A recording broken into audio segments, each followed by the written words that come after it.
Hello दोस्तों, स्वागत है आपका हमारे YouTube चैनल पर एक नए वीडियो के साथ में।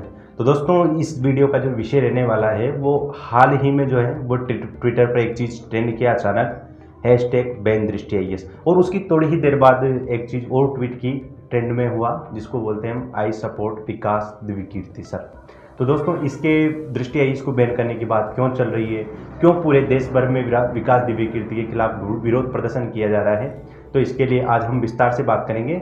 और आपकी जानकारी के लिए बता दूं कि डॉक्टर विकास दिव्यकीर्ति जो है वो दृष्टि आईएएस के संस्थापक है और सिविल सेवाओं की तैयारी करवाते हैं और एक बहुत ही लोकप्रिय अध्यापक हैं। तो दोस्तों, इनकी एक क्लिप जो है वो थोड़े दिनों पहले वायरल हुई और उसी क्लिप को लेकर के विवाद है। वो क्लिप क्या है वो हम आगे वीडियो में दिखाएंगे। उसको क्लिप को आप ध्यान से देखिए, उसके बाद में हम वीडियो में बात करेंगे। मैं तो बोलते हुए मेरी जबान कट के गिर जाएगी, पर बोलना होगा, क्या करें। तो ऐसा वाक्य बोला है, वो वाक्य ये है कि हे सीते, अगर तुम्हें लगता है कि युद्ध मैंने तुम्हारे लड़ा है तो तुम्हारी गलतफहमी है। युद्ध तुम्हारे लिए नहीं लड़ा है, युद्ध अपने कुल के सम्मान के लिए लड़ा है। और रही तुम्हारी बात, जैसे कुत्ते द्वारा चाटे जाने के बाद घी भोजन योग्य नहीं रहता है, वैसे तुम अब मेरे योग्य नहीं हो।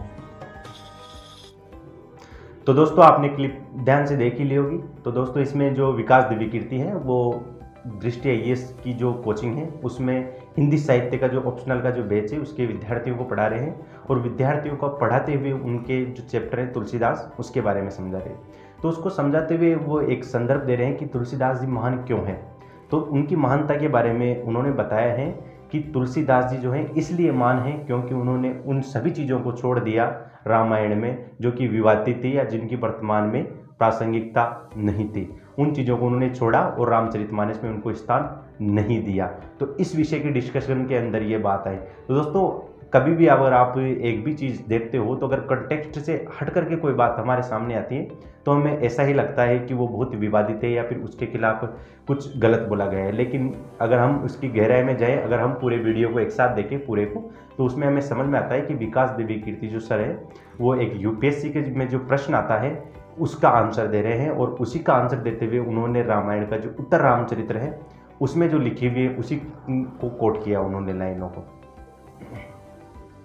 तो दोस्तों, वो जो लाइन है उसमें विकास दिव्यकीर्ति सर जो है वो कहते हैं कि इससे को कहने से पहले मेरी जबान क्यों नहीं कट गई। तो राम जो है वो रावण से युद्ध समाप्त हो जाता है और फिर सीता के पास जाते हैं। तो सीता उनके सामने आती है। तो राम सीता से कहते हैं कि तुम्हें यदि लगता है कि यह युद्ध मैंने तुम्हारे लिए किया है तो ये तुम्हारी गलतफहमी है। मैंने युद्ध तुम्हारे लिए नहीं किया है, मैंने युद्ध कुल और वंश की जो परंपरा है उसको बचाए रखने के लिए किया है। और रही बात तुम्हारी, तो तुम उसी प्रकार हो गए हो जैसे एक घी को कुत्ता चाट लेता है तो वो उपभोग योग्य नहीं है, उसी प्रकार जो है तुम मेरे उपभोग योग्य नहीं हो। दसों दिशाएं खुली हुई हैं, तुम जहाँ चाहे वहाँ जा सकती हो। तो दोस्तों, ये जो लाइन है ना, इसी को लेकर के इतना विवाद हुआ और इसी को लेकर के हैशटैग बैन दृष्टि आईएएस का ट्रेंड चला। उसके बाद में विकास दिव्यकीर्ति जो है वो सर जो है वो खुद एक चैनल पे आते हैं और उसका स्पष्टीकरण देते हैं कि उन्होंने वो चीज़ें वो कहाँ से पढ़ी और उनके क्या सोर्स हैं, उनके कहने का संदर्भ क्या था। और जब कंटेक्स्ट हट कर बात आई तो उसका मतलब कुछ और ही निकल गया। तो उन्होंने इस सभी बातों को गौर किया। आगे की जो वीडियो क्लिप है उसमें आप ध्यान से देखिए कि विकास दिव्यकीर्ति सर ने क्या कहा। उसके बाद में हम देखेंगे कि अब जो उन्होंने कहा वो सही है या नहीं है, आपकी क्या राय हो सकती है, उसके बारे में हम विस्तार से बात करेंगे। मानते हैं वही, ये गीता प्रेस गोरखपुर की महाभारत द्वितीय खंड है। इस द्वितीय खंड में एकदम लेटेस्ट, मैंने आज ही ये बुक नहीं खरीदवाई है जानबूझ के। इसमें पृष्ठ संख्या 918 और 919, ये 2 पेज हैं, 918 919। जिसको भी देखना हो इसमें जाके देखें।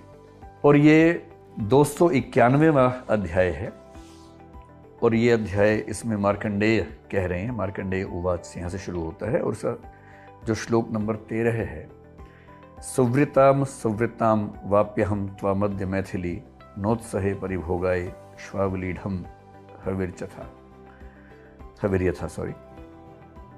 तो दोस्तों जैसा कि आपने वीडियो क्लिप में देखा कि विकास देवी कीर्ति जो है उन्होंने सही से समय से बता दिया कि ये जो है ये इसी जगह से आई है, और वो एक यूपीएससी का जो क्वेश्चन है उसका आंसर देते हुए इन पंक्तियों को कोट कर रहे थे। उनका उद्देश्य किसी भी धार्मिक भावनाओं को भड़काना नहीं था। लेकिन दोस्तों जो विकास देवी कीर्ति सर है वो तो सही है ही सही, लेकिन अगर हम रामायण की बात करें या फिर माता सीता की बात करें या फिर राम की बात करें, तो रामायण में ऐसे बहुत सारे प्रसंग है जहाँ पर राम ये कहते हुए नजर आ रहे हैं कि हे प्राण प्रिय, हे सीता, मैं तुम्हारे बगैर कुछ भी नहीं हूँ, अगर तुम नहीं हो तो मुझे स्वर्ग तो नसीब हो ही नहीं सकता। और ऐसी बहुत सारे जो वर्णन है उसमें साफ साफ स्पष्ट रूप से नजर आ रहा है कि जो राम है वो सीता से बहुत प्रेम कर। तो दोस्तों अगर इस तरह से देखें हम तो रामायण जो है वो उसमें साफ साफ नज़र आता है कि भगवान सीता और राम के संबंध कैसे थे। लेकिन कभी कभी होता है कि जो कुछ लेखक होते हैं वो चरित्रों के मुंह से अपनी मन की जो बात है वो निकालते हैं और उसी की वजह से चरित्र जो है उसकी बदनाम होता है। तो दोस्तों विकास देवी कीर्ति ने जो भी कहा वो एक क्वेश्चन के आंसर में कहा।